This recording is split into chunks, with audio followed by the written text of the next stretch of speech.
Balikan na natin itong mga nalutong ulam. Binuksan ko itong kaserola. Wow, sinigang na ulo ng kambing. Kaso buto na lang ang natira. Next, itong kaldero naman. Binuksan ko. Wow, papaitang kambing. Kaso sabaw na lang ang natira.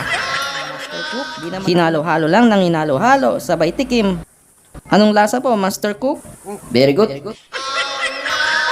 Very good daw. Ayos ka talaga, Master Cook. Lasang kambing. Very good.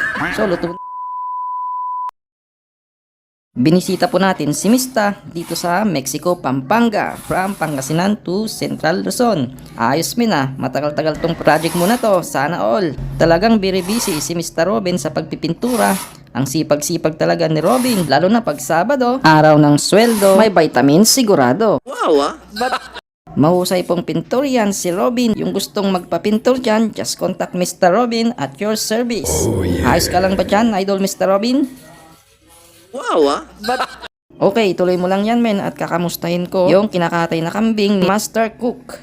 Yan po yung pinaglatagan ng kambing kanina habang sinusunog yung balahibo. Isa na lang ang natitira. Yung kasama nito na high blood. Natumba mag-isa kaya kinatay na agad. Puntahan natin si Master Cook. Nahiwalay na pala yung ulo at paa niya. Ito pala yung ulo nakangiti pa Sarap ng sigang nito, ulo at paa. Bali kukunin muna yung lamang loob mga men para linisin at para rin makuha yung secret ingredient natin mga men. Yun yung kinain niyang mga damo galing sa tiyan. Pigain yun para makuha yung fresh katas panghalo sa papaitang kambing recipe. Syempre di mawawala ang kilawing kambing dyan at kaldereta.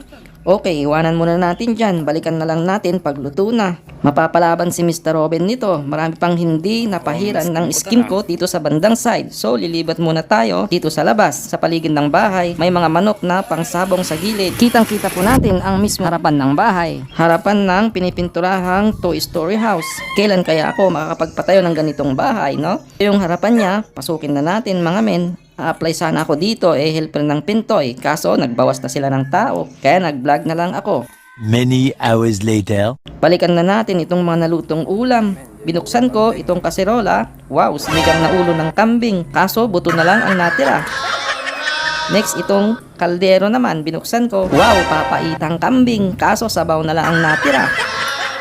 Di naman ako nabigo dahil may tira pang balat ng kambing ang kilawin. Yummy! Binuksan ko itong Tupperware. Wow, alamang okay to sa kanin. Panghabol sa alat. Sunod, naghihiwa na ng patatas at carrots si Master Cook. Dinikdik na bawang.